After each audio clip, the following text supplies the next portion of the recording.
What's up guys, it's Kyle with Dirt Bike Channel, and I'm constantly setting up bikes. And it's one of the things that a lot of people email me about is, what do you do when you get a new bike and how do you set it up? One of the main things that we need to do is check our suspension sag and tune it that way. See if we're within the spec of what that stock spring or whatever springs on the bike can support when you get the bike. And the best way that I've found to do it is with one of these Slacker digital sag scales. Now, I bought one of these a long time ago and they keep improving this. This comes with a wireless remote that then I put up on to my handlebars up here. I'll show you how that goes. And then you just snap this, it magnetically snaps back to your axle like that. And then we just hook it to our fender up here. Now, if you're using a KTM, a lot of times they want you to go pretty much straight up.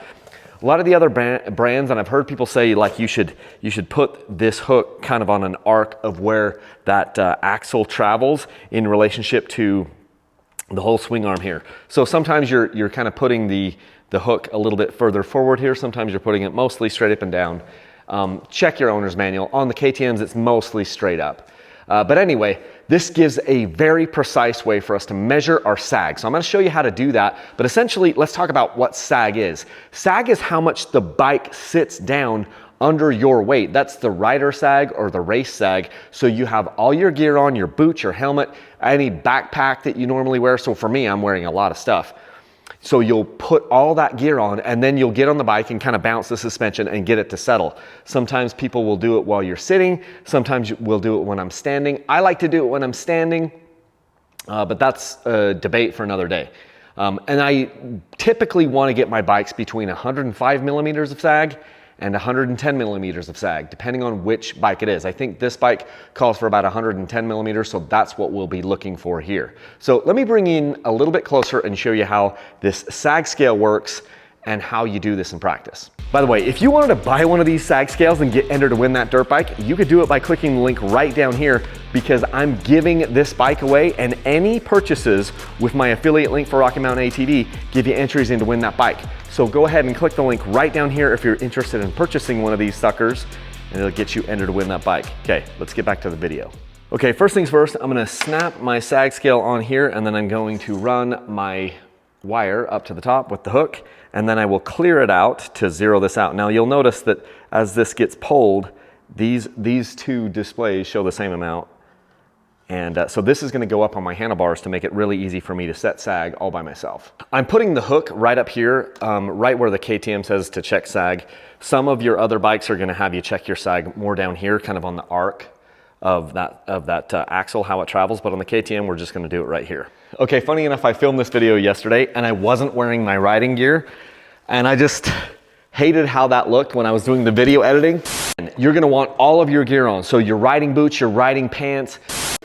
So I'm shooting this part of the video the next day because I wanna show you that it's incredibly important that you have all of your riding gear on. And you notice I got my riding pack and everything in here. So put all your riding gear on to check your sag. So I'm going to make sure that the scale is zeroed out. I can just click that right here. It's hooked up here on my fender. I don't have my goggles on, but I normally have goggles on, right? But you wanna be wearing all of your riding gear. I just put this thing down carefully. Also, I'm gonna check my static sag, which is what the bike looks like under its own weight. We'll get to that in the video. This isn't usually how I film these things.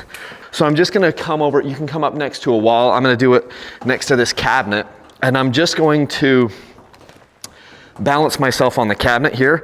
I'm gonna bounce the bike a little bit and just let it, if I can do it without falling over, let the suspension settle, and it's settling right around, right where I want to. In fact, this one, I need to redo this because I got too much sag now. I like to check sag kind of in my attack position where I bounce and I'm standing up on the bike like that. A lot of guys will do it when you're sitting down and you just have to bounce the suspension a little bit. Again, if you don't have someone helping you, or if you don't have a wall to push off or whatever, you're gonna have somebody come up and hold the front fork so that you don't tip over. And if you didn't have the sag scale, you'd have to be measuring it off the back, and you need somebody to read that measurement. You can't do it by yourself unless you have this tool. But I'm looking at this and I'm going, dang, in the amount of time, this is kind of like settled in, because I put this bike at 110. And I've got about 112 every time I look at that. It's interesting too, because if you sit down and shift your weight back versus shifting your weight forward, I can tell. So I've got about 110 millimeters of sag right here. If I shift back, now I've got like 114. It's crazy how much it changes. But I think on this one, this is adjusted now, and I think I want to change this back a little, because I've got a little bit more sag than I want. So how do we adjust that now? I will show you. Let's put this back on the stand, and I'm going to put a little preload, put a little extra preload on this collar. Okay, so here's my preload collar right here, or this thing is the preload collar for this spring. Now what I like to do is I like to just kind of make a mark right here. I just take a marker and I just make a mark and say, okay, that's my starting point. That's facing directly out at me. Now that I got that marked, I'm just gonna go ahead and loosen this locking collar. Now if it's on like a Japanese bike, this locking nut might be two different nuts that kind of tension together, and you might have to pound it apart with a screwdriver. The KTM makes it really easy there. So now I'm just going to come and add a little bit more preload to this. So I'm just gonna turn the spring, and sometimes we can do this without a screwdriver. Sorry, it makes it hard for you to see what I'm doing here, but I'm just gonna turn the whole spring.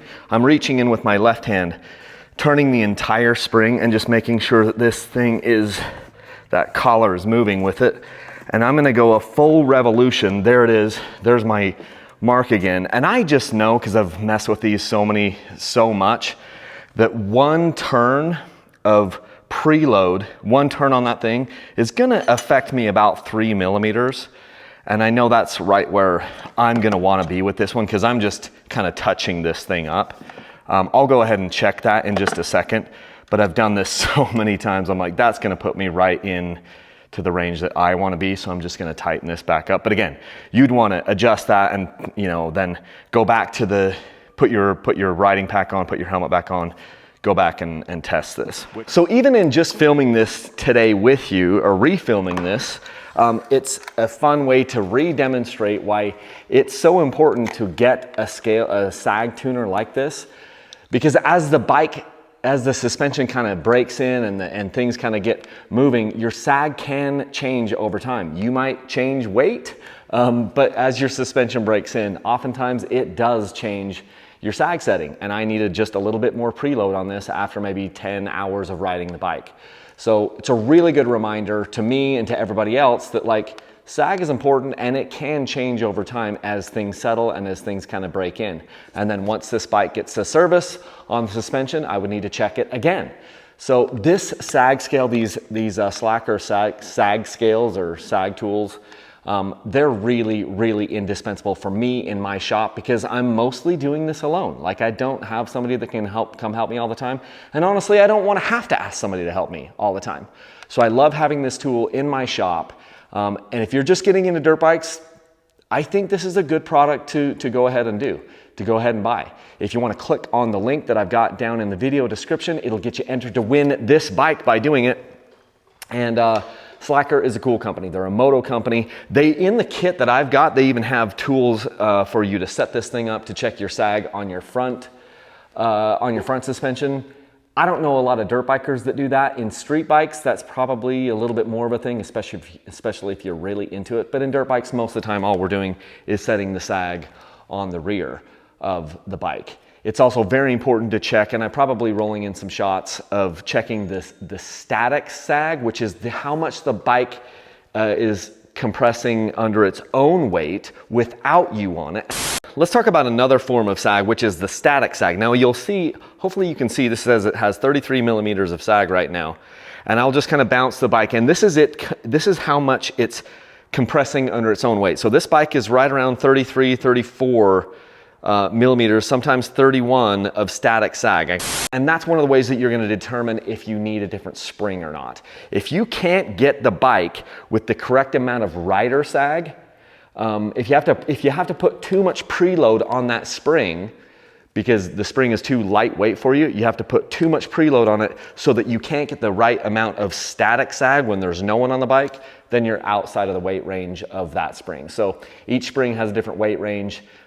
Generally speaking, if you're around 180 pounds, you're gonna be able to get, you know, anywhere from 160 to 180, 185. You'll probably be able to get away with the stock spring on most of these bikes.